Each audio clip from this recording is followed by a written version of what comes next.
vamos a meternos ahora en el famosísimo relato de Caín y Abel. Un capitulazo, el capítulo 4. Vamos a hacer como hacemos siempre, como hacemos siempre. Ya hace tanto que no lo hacemos, pero que leo la unidad literaria entera y después volvemos para ir analizándola despacito. El hombre se unió a Eva, su mujer, y ella concibió y dio a luz a Caín. Entonces dijo: he procreado un varón, con la ayuda del Señor. Más tarde dio a luz a Abel, el hermano de Caín. Abel fue pastor de ovejas y Caín agricultor. Al cabo de un tiempo, Caín presentó como ofrenda al Señor algunos frutos del suelo, mientras que Abel le ofreció las primicias y lo mejor de su rebaño. El Señor miró con agrado a Abel y su ofrenda, pero no miró a Caín ni su ofrenda. Caín se mostró muy resentido y agachó la cabeza. El Señor le dijo: ¿por qué estás resentido y tienes la cabeza baja? Si obras bien, podrás mantenerla erguida. Si obras mal, el pecado está agazapado a la puerta y te acecha, pero tú debes dominarlo. Caín dijo a su hermano Abel: vamos afuera. Y cuando estuvieron en el campo, se abalanzó sobre su hermano y lo mató. Entonces el Señor preguntó a Caín: ¿dónde está tu hermano Abel? No lo sé, respondió Caín. ¿Acaso yo soy el guardián de mi hermano? Pero el Señor le replicó: ¿qué has hecho? Escucha, la sangre de tu hermano grita hacia mí desde el suelo. Por eso, maldito seas lejos del suelo que te abrió sus fauces para recibir la sangre de tu hermano derramada por ti. Cuando lo cultives no te dará más su fruto y andarás por la tierra errante y vagabundo. Caín respondió al Señor: mi castigo es demasiado grande para poder sobrellevarlo. Hoy me arrojas lejos del suelo fértil. Yo tendré que ocultarme de tu presencia y andar por la tierra errante y vagabundo, y el primero que me salga al paso me matará. Si es así, le dijo el Señor, el que mate a Caín deberá pagarlo 7 veces. Y el Señor puso una marca a Caín para que al encontrarse con él nadie se atreviera a matarlo. Luego Caín se alejó de la presencia del Señor y fue a vivir a la región de Nod, al este de Edén. Maravilloso relato. Bueno, a ver, alguna consideración general primero, antes de empezar versículo por versículo. Es probable que este relato pueda constituir una exaltación de la vida seminómada expresada en Abel en oposición a la sedentaria expresada en Caín antes de matar a Abel, y de la estrictamente nómada de Caín después de haber matado a Abel. Están los tres modos estereotipados, digamos, de nómade, seminómade, sedentario. Acá hay como una prevalencia. El bueno de este relato es el seminómade. Esto tenemos que tenerlo en cuenta. Tal vez esto tenga que ver con la experiencia del pueblo de Israel cuando al entrar en la tierra prometida tuvo frecuentes conflictos con los pueblos que estaban instalados en la tierra de Canaán, o sea, con los sedentarios, y con las tribus del desierto, tales como, por ejemplo, los madianitas, que permanentemente representaban un riesgo por sus vandalismos, etcétera, etcétera, etcétera, ¿no? Como, por ejemplo, aparece en el libro de los jueces. Hay elementos como para pensar de esta manera. El yavista evidentemente le está dando al relato un alcance universal y lo está refiriendo a toda la humanidad, no a los antepasados de unas tribus concretas. ¿Bien? Si se lo toma literalmente, el relato presenta muchísimos anacronismos. Por ejemplo, en el versículo 2 ya se desarrolló la civilización. Un absurdo pensando que estos son los hijos de los primeros. Ridículo, ¿sí? Ya se instauró el sacrificio ritual. Lo mismo. Se supone además la existencia de otros pueblos. Cuando Caín dice: el que me vea me va a matar. ¿Quién me va a ver? Si no estamos más que papá, mamá, Caín y Abel, y ahora estoy yo solo porque lo acabo de matar a Abel. ¿Me entienden, no? Esto está buenísimo para ir dándonos cuenta que nuestras preguntas no son las mismas preguntas digamos, o lo que quiso responder el autor. Así como hace un ratito, la pregunta nuestra, ¿de dónde miércoles salió la serpiente? Al autor ni le interesa. Acá tampoco nosotros tenemos que ir a buscar la explosión demográfica, cómo es que se produjo la expansión de la humanidad, si monogénesis, si filogénesis, esos son datos que no, digamos, están totalmente fuera, pero totalmente fuera del conocimiento primero y de la intención del autor. Y de la intención del autor. Ya se presupone en otros pueblos. Y no le interesa. Y no le interesa. Uy, ¿qué va a pensar el lector? ¿Qué piense lo que quiera el lector? Yo estoy hablando de otra cosa acá. Bueno, de eso es lo que tenemos que investigar. ¿De qué está hablando el autor? Dei verbum número 12. Bien, vamos. Ahora, estas incongruencias se desaparecen cuando vemos las verdades profundas que hay en este relato, o los toques existenciales que tiene este relato. La rebelión del hombre contra Dios lo lleva a rebelarse contra el prójimo. Temazo. El crimen de asesinato está confirmando lo que acaba de decir el capítulo 3, el estado de naturaleza caída, como solemos decir teológicamente. Dios es justo en el castigo por el pecado, pero misericordioso en su aplicación. Le pone una marca para que no me lo maten a Caincito. ¿Sí? Versículo 15. El sacrificio debe ofrecerse con un espíritu apropiado, ¿no? ¿Por qué andas con la cabeza baja? No, cuidado, esperá, ¿eh? El pecado debe ser, además, y por tanto puede ser, dominado por el hombre. Versículo 7. Hay un montón de temas tremendos acá, frente a los cuales los anacronismos de la dinámica del relato no me interesan en lo más mínimo, no me interesan en lo más mínimo. Bien, vamos. Versículo 1. El hombre se unió a Eva, a su mujer, y ella concibió de luz a Caín. Entonces dijo, he procreado un varón con la ayuda del Señor. Bueno, el relato de esta manera está puesto entonces en conexión con el relato de los primeros padres.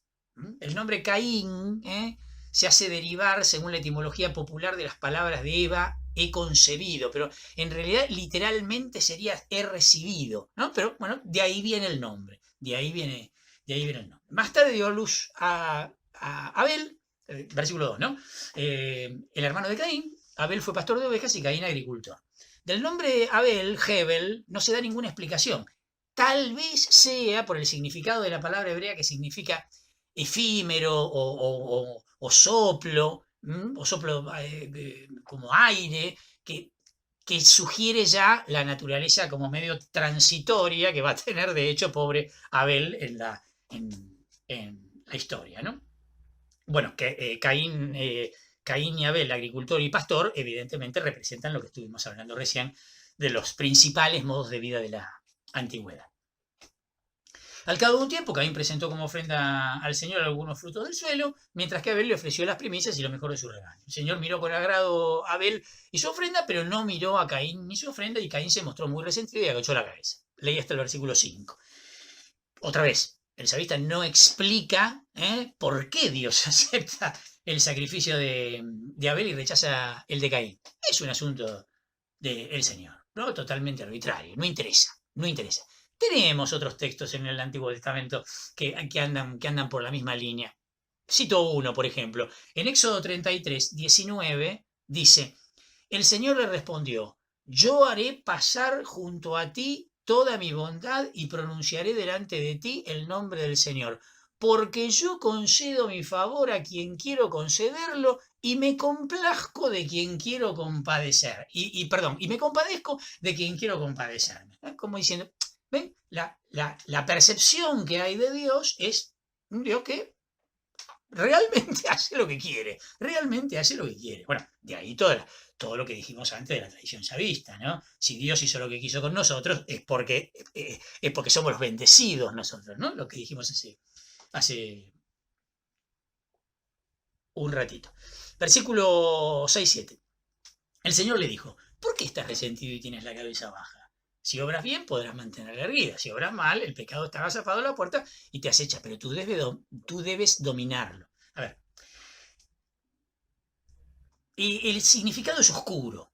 El significado es oscuro de este regalo. El pecado o la tentación acá está descrito como un animal agazapado. ¿Eh? De hecho, la palabra hebrea robes significa eso, ¿no? Agazapado. Hay algunos documentos asirio-babilónicos en que se menciona a un demonio llamado, en estos documentos, ¿no? Extrabíblicos, llamado Rabisu, que aguarda a su presa a la vera del camino y que el hombre debe saber esquivar o en su defecto dominar, ¿sí? Tal vez haya influencia de ese lado. No nos olvidemos del lindísimo texto que además aparece con esta misma intencionalidad en el Nuevo Testamento, en la primera carta de Pedro, capítulo 5, versículo 8 al 9. Sean sobrios y estén siempre alerta, porque su enemigo el demonio ronda como un león rugiente buscando a quien devorar. Resistan los firmes en la fe. Texto lindísimo, un texto lindísimo. Versículo 8 al 10. Caín dijo a su hermano Abel, vamos afuera. Y cuando estuvieron en el campo se abalanzó sobre su hermano y lo mató. Entonces el Señor preguntó a Caín, ¿dónde está tu hermano Abel? No lo sé, respondió Caín. ¿Acaso yo soy el guardián de mi hermano? Pero el Señor le replicó, ¿qué has hecho? Escucha, la sangre de tu hermano grita hacia mí desde el suelo. Tremendo, tremendo. Como en el capítulo 3, versículo 6, el pecado está descrito sencillamente, sin ningún tipo de dramatismo. Sin ningún tipo de dramatismo. Así como allá comió y le dio al hombre que igualmente comió, acá agarró y lo mató. Es monocorde el tema. El pecado se describe lícito, lícito. El progreso del mal va quedando cada vez más de manifiesto en la respuesta casi insolente de Caín a Dios, ¿eh? del versículo 9. No lo sé. ¿Acaso yo soy el guardián de mi hermano? Casi uno lo ve a Caín levantando el hombro, ¿no? Levantando el hombro, diciendo, ¿y a vos qué te importa? ¿No? ¿Y a mí qué me importa? ¿No? Literalmente, ¿no? Recordemos que para los antiguos, ya lo vamos a retomar esto, la vida estaba en la sangre, la vida estaba en la sangre. Dado que la vida entonces viene singularmente de Dios, la sangre humana derramada por otro, obviamente va a clamar digamos, al autor de la vida, por decirlo de alguna manera, ¿no? Por eso la sangre clama, porque es la vida que clama en última instancia. Esto es lo que está queriendo decir el texto, ¿no? Por eso maldito, 11:12, por eso maldito seas lejos del suelo que abrió sus fauces para recibir la sangre de tu hermano derramada por ti. Cuando lo cultives no te dará más su fruto y andarás por la tierra errante y vagabundo. Bueno, esto ya lo venimos diciendo hace rato. La relación con la tierra, con la Adamá, tiene una importancia fundamental en la teología de la tradición yavista, especialmente en estos relatos de los orígenes. El hombre, de hecho, tiene una íntima relación con la tierra. Vino de ella, irá a ella y depende de ella para sus frutos, para su supervivencia. La tierra es el todo del ser humano, ¿no? Y acá la tierra está personificada. Ella misma, dice, destruye esa relación, digamos, negándose a dar el fruto correspondiente al trabajo del ser humano. Igualito de lo que se había dicho en el capítulo 3, versículos 17 y 18. Cuando le dijo, maldito sea el suelo por tu culpa, con fatiga sacarás el pan, te dará cardos y espina. Estamos en el mismo clima. Según esto entonces, Caín se ve obligado por primera vez a llevar una vida estrictamente nómada, esto que habíamos dicho, ¿no? Aparece el tercer modo de vida. Y ojo, por primera vez el ser humano es maldecido directamente. ¿Se acuerdan que hasta ahora la que había sido maldecida había sido la serpiente? Que el hombre no había sido maldecido, sino a través de la tierra. ¿Se acuerdan? Que lo vimos hace un ratito. Ahora aparece la maldición sobre el hombre. Versículos 13 y 14. Caín respondió al Señor: mi castigo es demasiado grande para poder sobrellevarlo. Hoy me arrojas lejos del suelo fértil, yo tendré que ocultarme de tu presencia y andar por la tierra errante y vagabundo, y el primero que me salga al paso me matará. A ver, por metonimia, que es nombrar una cosa por otra que está relacionada, acá hay un juego de palabras entre crimen. El crimen se convierte en castigo, ¿sí? La misma idea. La expulsión de la tierra cultivable significa la expulsión a lugares desérticos. ¿Qué son los lugares desérticos simbólicamente? Refugio de demonios y forajidos. Pensemos en la caminata del pueblo de Israel por el desierto, donde no había agua, donde no tenían alimento, que por eso mandó las codornices, por eso se subió el maná, por eso el agua que sale de la roca. Y vean a Jesús también cuando va al desierto, etcétera, etcétera, etcétera. El desierto es un lugar simbólico por excelencia. Significa además la expulsión respecto de la presencia de Yahvé, de quien se creía que moraba en su pueblo. Acuérdense, tradición yahvista, Yahvé está con nosotros, por eso estamos como estamos bendecidos. Entonces se lo expulsa del pueblo, que vaya al desierto, se lo saca de la tierra. Pónganse en la cabeza tierra prometida, afuera, acá está la presencia de Dios, fuera de la presencia de Dios. Interesantísimas las imágenes. Una curiosidad que vamos a resaltarla. El lejos de la presencia, que acá aparece 2 veces, también aparece 2 veces y nunca más, en otro libro del Antiguo Testamento, un libro fantástico, que es el libro de Jonás en el Antiguo Testamento.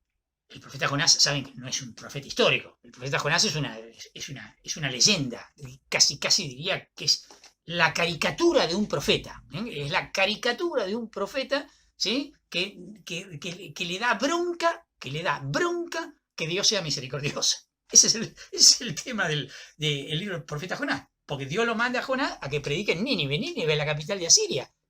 El enemigo público número 1. Es como andar a predicarle al demonio a ver si se convierte. Más o menos lo mismo. Y Jonás dice: no, que se mueran. Que se mueran los ninivitas. Y Dios le dice: anda. Y Dios los perdona. Y el otro está recaliente porque lo perdona. Por eso se aleja de la presencia de Dios. Porque no quiere saber nada con lo que Dios le está pidiendo. Bueno, ese es el contexto del libro de Jonás. Allá aparece 2 veces. Y acá también aparece 2 veces.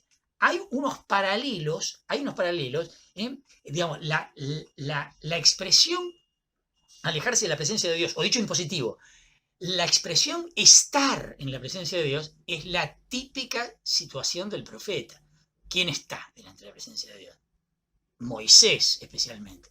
Los profetas son los que están en la presencia de Dios, por eso reciben la inspiración. Son los que están en la cercanía de Dios, por decirlo de algún modo. El pueblo, en tanto en cuanto es fiel, está en la cercanía de Dios. Bueno,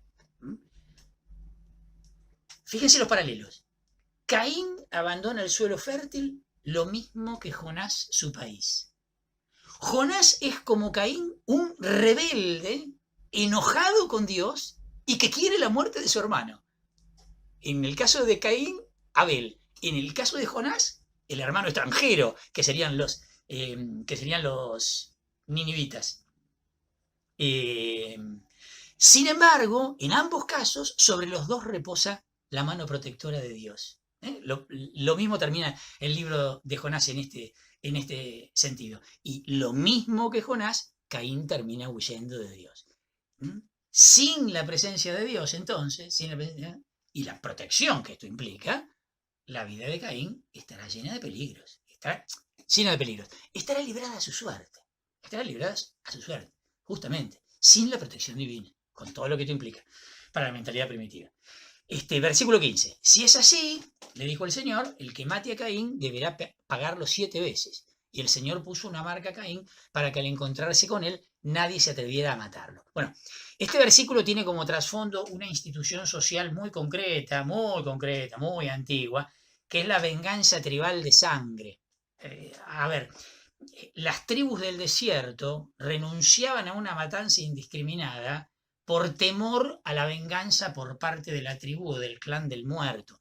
Entonces había como un acuerdo, la marca o señal de la tribu. Aquí se supone que la tribu de Caín estaría imponiendo una venganza superlativa, como diciendo, digamos, tené cuidado con lo que vas a hacer con nosotros, porque la vuelta va a ser. Bueno, en esta misma línea, lo que a nosotros nos escandaliza, que la ley del talión, que va a venir mucho tiempo después, ojo por ojo, diente por diente, que decimos qué bestias que son esta gente, todo lo contrario, representó un avance jurídico-social impresionante, porque representó al menos la proporcionalidad en la venganza. No que me lastimó y yo lo mato. No, si te lastimó, lastimá. Por supuesto que hoy es una aberración también, ¿no? Pero por lo menos, marcó la proporcionalidad. Interesantísimo esto, ¿eh? El yavista da un significado religioso a esa marca, ya que pasa a ser una suerte como de protección divina, ¿no? Dentro de la desprotección que habíamos hablado recién, aparece una protección divina expresada en esta marca. Versículo 16, finalmente, entonces luego Caín se alejó de la presencia del Señor, otra vez, acá es la segunda vez que aparece, y fue a vivir a la región de Nod, al este de Edén. Caín habita en la región de Nod, dice nombre simbólico que alude a Caín como vagabundo, seguramente que se dice Nad, entonces evidentemente está jugando con la palabra. Bien, terminó el relato. No tan extenso como lo hicimos cuando terminamos con el relato del capítulo 2 y 3, pero saquemos alguna conclusión, que ya por una pregunta que me hicieron previamente, algo dijimos de esto. Pero bueno, lo tengo que repetir acá, porque este es el momento de decirlo. Y más si hoy hay alguien que no estuvo aquella vez con más razón. El mensaje del texto es tremendo. La clave de este texto es dónde está tu hermano. La clave de este texto es qué significa el tema del hermano. Pero definitivo, ¿eh? Definitivo.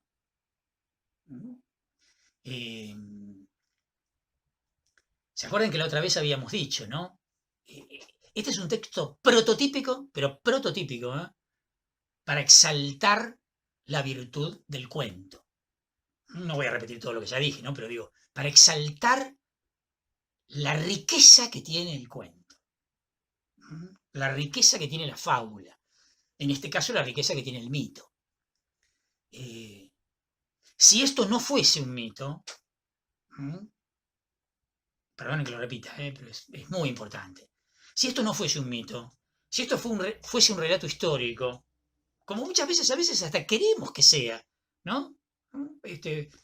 Muchas veces me ha pasado dando cursos bíblicos que cuando vos decís que el relato de Adán y Eva es un mito, cuando vos decís que este relato, hay una decepción por parte de la gente. ¡Oh, en serio! Yo me había pasado toda la vida creyendo que esto era verdad. Y entonces hay como una decepción. Salir rápido de la decepción, porque se te abre un panorama impresionante. Gracias a que no es verdad. Gracias a que es mentirita. ¿Por qué? Porque gracias a que no está contando algo que pasó, lo que quiere decir es lo que pasa. Otra vez volvemos a lo mismo que dijimos del relato de la creación ya vista. ¿Quién es Caín? Yo soy Caín. ¿Y quién es Abel? Yo soy Abel. Como habíamos dicho, yo soy Eva, yo soy Adán. Bueno, ahora yo soy Caín, yo soy Abel. Es maravilloso, es maravilloso. Y Dios me está preguntando a mí, en la lectura de este relato, me está preguntando, ¿y vos? ¿A dónde está tu hermano? ¿A dónde está tu hermano? Esta es la pregunta. Esta es la pregunta. ¿Qué es el reino? El reino es Dios, es Él mismo. El reino es el otro, los otros, cercanos y encontrables, en el mismo y único camino de la vida compartida que multiplica las alegrías y divide los dolores, donde no hay sanadores por un lado y heridos por el otro, sino donde nos sanamos unos a otros las heridas, las propias y las que nos vamos causando entre nosotros. Allí está Dios, en el camino que es la vida. Él es el reino, y en Él yo soy, vos sos, nosotros somos el reino, que es el camino, la verdad y la vida. El reino no es una meta a alcanzar, ni algo a construir, mucho menos un premio a merecer. No está más allá, está aquí, en la conciencia activa de nosotros como hijos amados del Padre, Madre, Dios, en la comunión fraterna de hijos con el Hijo, por la fuerza del Espíritu, que no es otra cosa que el amor. Por eso el reino es el otro. Soy yo, sos vos, somos nosotros. Y ellos también, obvio, aunque en realidad no hay ellos. Bueno, realmente creo que, se lo digo de verdad, creo que lo profundo de este relato tiene que ver con esto. Y miren qué curioso, no, de curioso no tiene absolutamente nada, es lo mismo que dijimos del relato anterior. ¿Se acuerdan cuando en el relato anterior dijimos el acto número 1, Génesis 2, 4b, 25, es la descripción del reino? Bueno, acá está la pregunta, la respuesta de por qué no hay reino. Todavía. Porque el hombre mata al hermano. Porque el hombre se desentiende del hermano. Y es así. Y es así. Y me miro en el espejo de este relato y digo, tiene razón. Me describe. Me describe. Y entonces el relato se vuelve una verdad grande como una casa. Dei verbum 12. No estoy diciendo la soberbia de decir, le encontramos la clave al relato, pero estamos cerca, me parece, de decir qué es lo que quiso decir Dios a través del autor.